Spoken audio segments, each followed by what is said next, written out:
Mr. Mitchell. Here. Mrs. McMacken. Here. Mrs. Mars. Here. Mr. Frazier. Here. Mr. Ford. Here. Please rise for the Pledge of Allegiance. I pledge allegiance to the flag of the United States of America and to the republic for which it stands, one nation, under God, indivisible, with liberty and justice for all. All right, everyone has a copy of the minutes in front of them. Anyone have any questions or concerns about the minutes?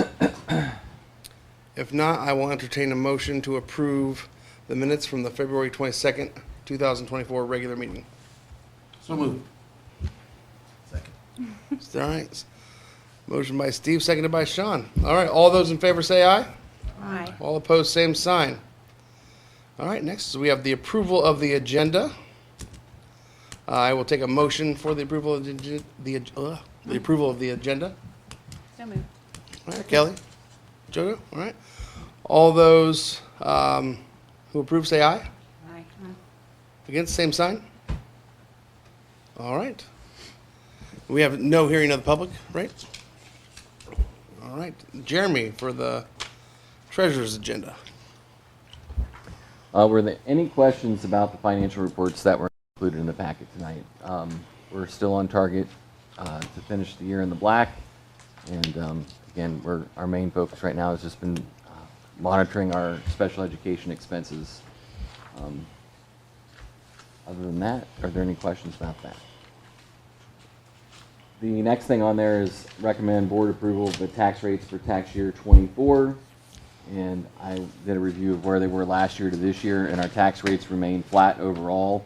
There was a slight decrease in what's being collected for our debt service at 0.15 mils.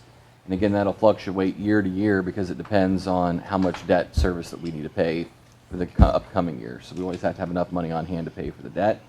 And there was a 0.01 decrease in the general fund collection. So it was very minor adjustments on that front. And the third item on there is establishing Fund 035 for termination of benefits, and that is basically our severance fund that we would like to establish. It will allow us to put some money aside to be able to pay out severances as our staff is starting to age. We're going to have more and more retirements coming, and paying out 25% of their sick leave benefits becomes very expensive. And so to not impact the general fund budget in the future, putting this money aside will help dampen that expense. So I'm asking to start that process.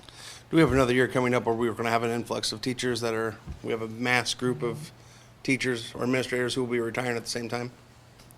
How many years out are we Should be talking? about 12 years, somewhere in that range. Well, they're probably a big group. Yeah, we're pretty middle heavy right now from the way it looks. So that area from 10 years in to around 15 to 20 years of experience. So in the next 10 or so years, depending on the retirement, what they do with retirement, STRS especially, there are going to be bulk times where we're going to have large groups, in my opinion, of people who are going to go on the same. So which makes what you were just hearing about so important, I think, for the district to have that ready. Yeah. Otherwise, you're talking about cutting positions, let's say 10 years from now, cutting positions to pay people severances. That's not a business to get into because you have to keep your staffing levels steady, and so we just don't want to get in that boat. So while we can, we'd like to start putting some money back to be able to be prepared for that, as we know the bubble is coming. So it's just another thing that we've been doing to make sure that we're in a good position in the long term. All right. Any questions for Jeremy? All right. If not, I will entertain a motion to approve the treasurer's agenda.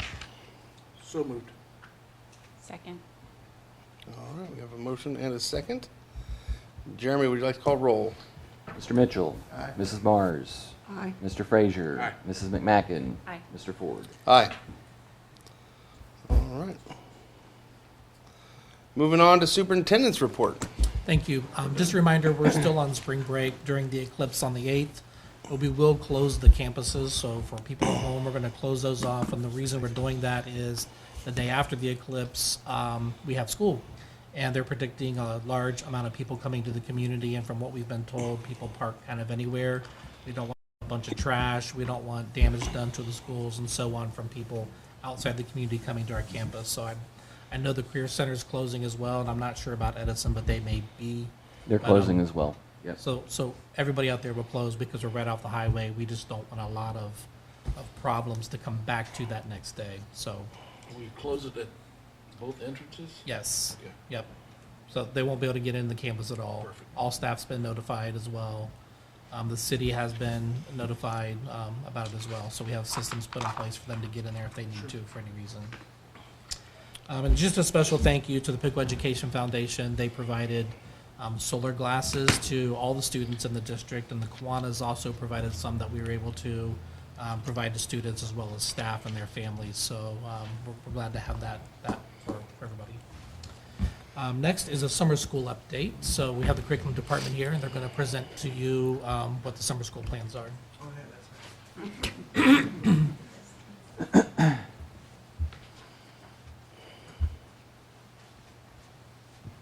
Good evening. We are still in planning and finalizing details for summer school, but right now our plans include for the elementary level, because third graders need to get a promotion score or proficient score on the third grade reading test as part of the third grade reading guarantee. We will do one session of summer school in June for just third grade, targeting those students who have not yet met that promotion score or that proficient score. So that'll be from June 10th through the 21st, and we'll do that 4 days a week from 9 to 11, just really focusing in on those skills. And then the last week in June, the students have an opportunity to retake the OST test to see if they can improve their scores to meet those requirements. And then the second part of summer school for the elementary students will be July 29th through August 14th, 3 days a week from 9 to 11:30. And for that part, we are going to focus on high dosage tutoring for students who have been on RIMPs. Remember that RIMP stands for a Reading Improvement and Monitoring Plan. So any student that's designated as not on track in reading has a RIMP, and part of that then will be just more intensive work with those kiddos who are still behind in reading. And so we'll do that in short sessions, very small groups, so it's intense for them. That's the Hopefully it'll- elementary part. Hopefully it'll keep them on track from that summer reading loss too, so there's a big gap. And then just a little jump start getting ready to come back to school since it's right there before school starts. So good evening. With high school, very similar to what we've done in the past. That's all about credit recovery or earning new credits. We will actually do that using our OdysseyWare program again, as we have in the past. We'll start in May 29th and run through August. Students typically have the ability to earn up to half a credit or to kind of find those credits that they need, and they can do that over the summer. We'll have a number of people who grade and provide support to them. They have office hours with a teacher if they need it throughout the summer. With 7 and 8, grades 7 and 8, we are doing the math a little bit differently. We are going to have an Algebra 1 focus to grades 7 and 8 in two different ways. A focus for students who are entering grade 9 and can use that Algebra 1 support, and then a focus for students who are going from grade 7 to 8 and taking Algebra 1 to help support that as well. So we can help prep them. We will also have an ELA. I'm still planning that exactly what that looks like, but we will have a language arts set of hours as well. So students can work on that and just have sort of a summer bridge into the new year. We will follow the same basic time frame as they do from July through August with grades 7 through 8. Any questions about summer So school? high school isn't in person at all? Unless they need it, they can get that support. But typically with OdysseyWare, you can do a lot of that support or provide a lot of that support virtually. I, for example, grade all of our science courses over the summer. If I have a student who has a question, I can usually answer that online, or I can answer that through an email rather than making them come to campus and finding me or whatever that is. And it's for anybody looking to get ahead Sure. or recover. Exactly. For example, we will have a number of 8th grade going to 9th grade students who are taking health so that they can free up a spot in their schedule, or if they're in musical programs or there anything like that. Health is a very common, very popular course to take. So they can do that over the summer and achieve that before they enter into their 9th grade year. Also allows them flexibility when they complete the coursework. So if they're working over the summer or they're in some kind of an activity, they can work around that versus having to come in at a set time that might be when practice is or when work is. So they can flex that time. So no one comes into the high school at all? It's all done from their home remote? As I said, if they need face-to-face support, they can schedule that with a teacher. But there are no set days where they're coming to the high school. I compare it to when I taught summer school, which was 3 hours a day from 6 p.m. to 9 p.m. And it was a captive audience, and the difficulty was getting students to arrive. They doing other things. This model, they can do this on their own time. If they want to work at 2 a.m., they can work at 2 a.m., and we can grade that as they go. So there's no requirement that they are meeting on a weekly basis with someone face-to-face, but we're meeting daily or weekly with them through their virtual coursework. It's the same model we followed for Oh. how many years? More than Yeah. more than 6 or 7 years we've been using the Odyssey Wear program. Do you typically get a lot of students that take advantage of that? We'll have over 100. I think we were close to about 150 last year. And again, that's for students who want to achieve a new credit, get ahead. We have a lot of students who really rely on that for credit recovery. I need that half credit in algebra or something else like that. They can get that achieved over the summer. And as Mr. Thompson alluded to, because it's so flexible, they can work all day, work on their schoolwork. They have that time, and they can achieve that over the summer, where before, if we had it's only from 8 to 11, it really cuts down on what we can provide the students who take advantage of that. We've had I remember just people coming to the high school in the summer, in the mornings or something like that, because they actually needed to talk to people and help. So what do you do if you have someone that really needs a lot can of do help and that. talk? They They can can still do schedule that. that. They would just need to let myself, Daryl Height at the high school know that, and we could schedule. We have teachers who can do that if needed. We would just arrange a time for that to happen. Sometimes kids don't like to ask for help. Okay. Thank you. Any questions? Further questions? Okay, thanks. Just a couple other things. We've been working on the new English language arts adoption that we've got scheduled for next year. They've worked on that all year long. Kira and Teresa have led that up, and we're going to bring that officially to the next board meeting. But in the meantime, if you want to look at some of the materials, we've got some stuff over here that you can take home, start perusing through, looking at. That way you can get a good eye on it versus just coming to the meeting next time and us presenting it to you. So there's some really good information there for you to read through. Kira's going to be available. Teresa, I will be. If you have any questions between now and then that you can ask, so we can give you some really good insight. But they will do a formal presentation at the next board meeting before the adoption. Okay. And then finally, some time ago, gosh, it's been early last year, we approved the removal of the old stadium seating on the visitor side at Wirtz. We shared at that time that insurance was no longer going to insure them because they no longer met the safety requirements. If we were going to repair them up to the insurance standards, it was going to cost $116,000. We deemed it not necessary to do that. That really wasn't going to be a good expense. So all last season, we had people sitting on one side, and that was the home side, and it worked out just fine. There's plenty of seating there for soccer.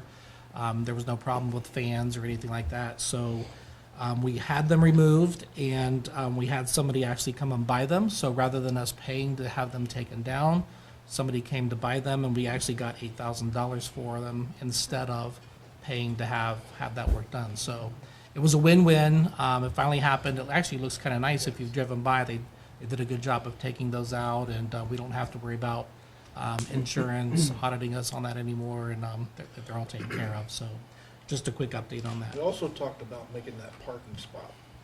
We did. I don't know if we're going to do that yet, because of course that would be some money that we would have to put into it. There wasn't much. Correct. And then we would have to worry about the fencing and those kinds of things and people getting in. So we'll look at it again. But right now, we still have plenty of parking for what we have. So right now, it looks pretty good. Yeah. So any questions on that? Okay. That's it on my report. All right. Now we'll move to the superintendent's agenda. Okay, we'd like to recommend the board approval of the attached list of donations and grants to Piqua City Schools. We had some donations from KTH for the Spring Creek student attendance program they have there. Hartzell's, Bryan Brothers Painting, and Michael and Jody Tubes gave money for the Girls' Night Out at the junior high. We talked a little bit about that at the last board meeting. Piqua Education Foundation provided 2 grants, as well as the Ohio District Kiwanis Foundation to our Key Club. So we appreciate that. Recommend board approval of the attached list of library books from Piqua Central Intermediate and Washington Elementary for the disposal and removal from the inventory of Piqua City Schools. Again, just worn out books. Some of them just weren't being checked out, and it was time to get those out of our inventory. Recommend board approval of the attached list of equipment for disposal and removal from the inventory of the Piqua City School District. Some of the things were currently removed. Other things we're just kind of catching up where they've been removed over time, and we matched up our inventory to old records, realized they're no longer in the district, so they appear on that list for us to formally approve. And that's it.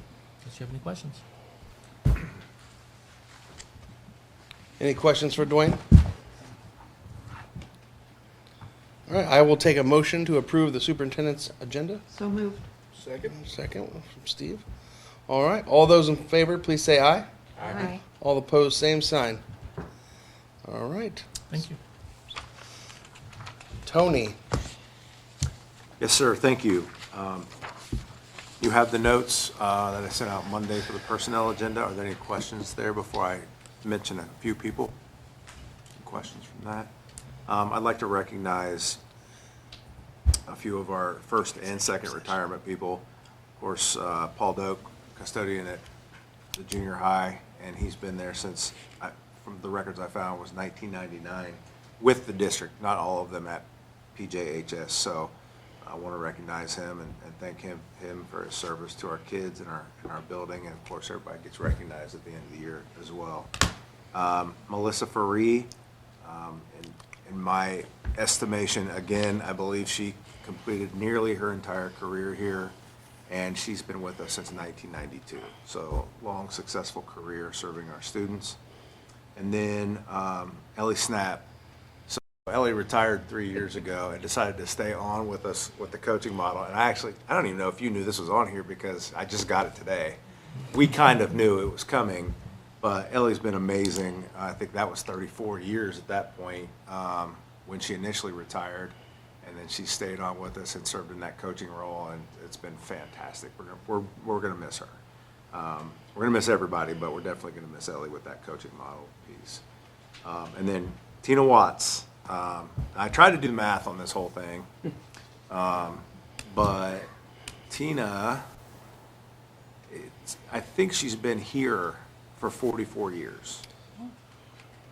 And I think it's a total of 47 years in education. Unless I missed something, but I see a lot of people shaking their heads.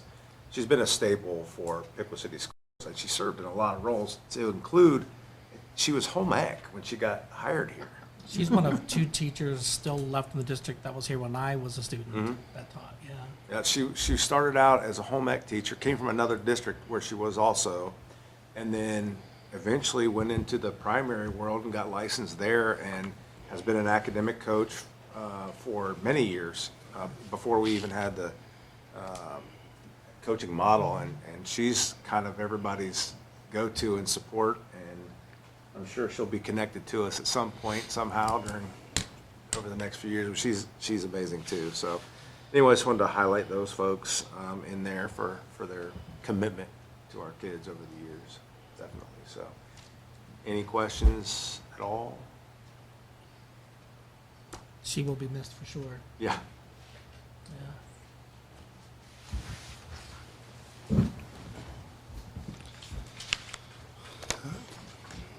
No questions? All right, moving right along. Oh, we had to, yeah. Jeremy, we call roll for that? We need to take them all. We need to take a motion So moved. for the personnel agenda. All right, Kelly, second? Sean? Second. All right. Jeremy, call roll. Mr. Ford. Aye. Mrs. McMacken. Aye. Mr. Frazier. Aye. Mr. Mitchell. Aye. Mrs. Mars. Aye. All right. We have no hearing of public non-agenda items, no old business or new business. I'd like to bring up new business. I'm unable to be here on May 16th. And you can reschedule, or I just miss. My wife's, the open dates would be Monday and Tuesday of that week. Okay. 15th and 14th, but if it's not available, it's be an open seat. I know we got graduation coming up. Yeah, that's why it's before, not after. Yeah. We could do the 13th or 14th Okay. if that met all of your requirements, your schedules. The Monday or Tuesday. Mhm. You just will have cabinet or administration Right. do that night. Well, we would be done by then. Oh, that's right. Yeah, it will start at 6. Yeah. So what day are you saying? We could do the 13th or the 14th. Could we do the 14th? If everybody else is okay with the 14th? Okay with me. Say Monday could be a problem if the rain date happens for top 100 too. Okay. 14th works for Tuesday the everyone? 14th, I think that works. Okay. Thank you. Yeah. We'll make those changes.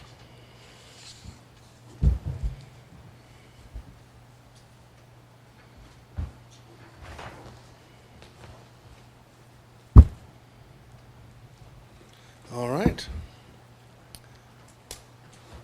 All right, seeing nothing else, our next regular board meeting will be April 25th, 2024, here at the Board of Education. So any other business? If not, I will take a motion to adjourn. So moved. Second. All right, all in favor, say aye. Aye.